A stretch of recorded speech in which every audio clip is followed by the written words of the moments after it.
दीपू चंद्र दास नाम के एक इंसान को बांग्लादेश में किस बेरहमी से भीड़ ने मार डाला, ये हर कोई देख चुका है। सबने देखा कि एक भीड़ जो पूरी तरह से बेलगाम थी, उसने एक इंसान को बांधकर उसे जिंदा जला दिया। और ऐसा कोई पहली बार नहीं हुआ है यहाँ बांग्लादेश में। अब ये एकदम आम बात हो चुकी है। खासकर साल 2024 से इस देश का क्या हाल है, अब ये पूरी दुनिया देख रही है। आए दिन दंगे फसाद होते रहते हैं, पर सवाल ये है कि शेख हसीना की सरकार तो वहां गिर ही चुकी है, तो फिर अब भी वहां पर आखिर ये सब क्यों हो रहा है? आखिर कौन है वो जिसकी वजह से बांग्लादेश में इतना बवाल मचा?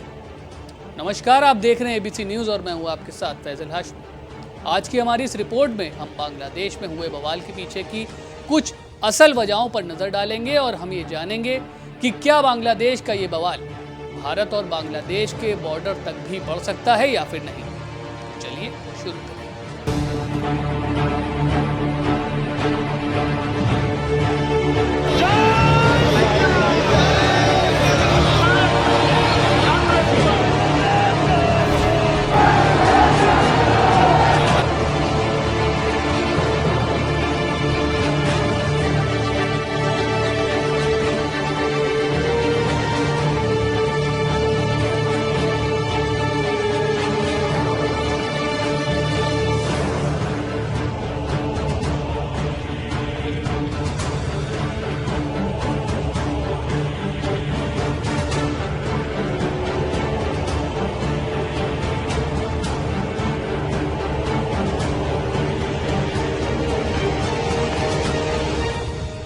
अगर शुरुआत से समझें तो बांग्लादेश में खून खराबे की ये लंबी दास्तान अगस्त 2024 से शुरू हुई, जब वहां के युवाओं और छात्रों ने एक बड़े आंदोलन की शुरुआत की थी। शुरुआत में छात्र वर्ग ने सरकार के कुछ फैसलों के खिलाफ आवाज उठाई, लेकिन जल्दी ही ये नारा बड़े राजनीतिक आंदोलन में बदल गया जो देश भर में फैल गया। ये आंदोलन बहुत हिंसात्मक भी हुआ और इसके दौरान पुलिस और सेना समेत बड़ी संख्या में लोग घायल हुए और मारे भी गए, जिसके बाद बांग्लादेश की तब सत्तारूढ़ प्रधानमंत्री शेख हसीना की सरकार गिर गई और उन्हें अपना देश छोड़कर भारत में शरण लेनी पड़ी। शेख हसीना के जाने के बाद एक अंतरिम सरकार बनी, जिसका नेतृत्व नोबेल पुरस्कार विजेता मोहम्मद यूनुस कर रहे हैं। यूनुस का नाम एक सम्मानित अर्थशास्त्री के रूप में जाना जाता है, जिन्होंने अपने जीवन में कई सामाजिक कार्य किए, लेकिन अब वो देश की सियासत का बड़ा चेहरा बन चुके हैं।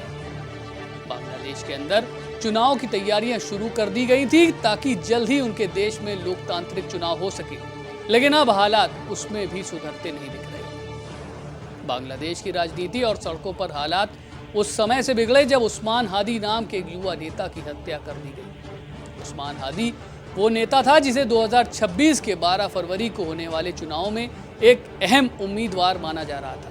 वो विरोधी विचार वाला, खासकर भारत विरोधी रुख रखने वाला एक युवा और तेज आवाज वाला नेता था जो लोगों के बीच काफी लोकप्रिय भी था।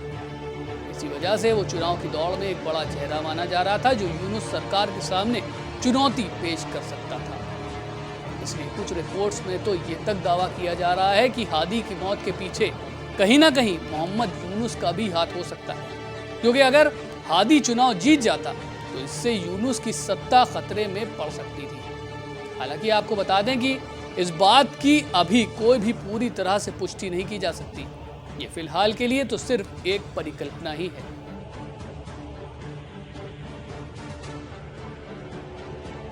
उस्मान हादी की मौत के बाद बांग्लादेश में जो विरोध और गुस्सा देखने को मिला, उसने स्थिति को और ज्यादा भड़काया। ढाका, चटगांव, राजशाही और अन्य महानगरों में हजारों लोग जमा हुए और उन्होंने कई इमारतों को आग लगा दी। प्रमुख समाचार पत्रों के दफ्तरों पर हमला किया गया और विरोध में नारेबाजी की गई।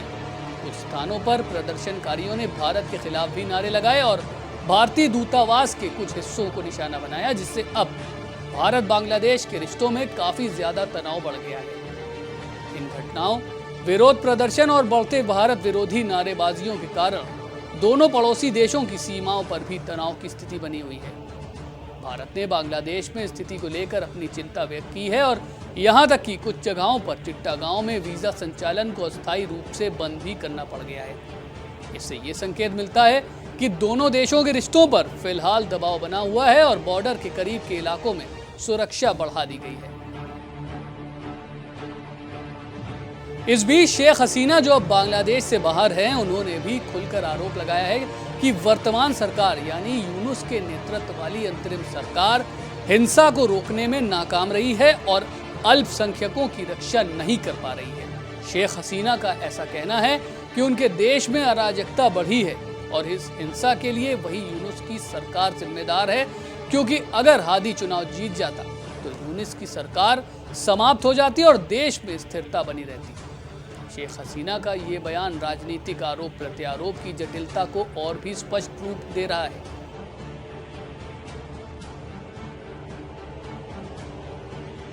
आज बांग्लादेश में जो हालात हैं, जैसे कि राजनीतिक हिंसा, भीड़ की बर्बरता, अल्पसंख्यकों पर हमले, भारत विरोधी नारे और चुनावों से पहले की गड़बड़ी, ये सब सिर्फ एक घटना का परिणाम नहीं है, बल्कि पिछले 1.5 साल की राजनीतिक उथल पुथल का बड़ा परिणाम है।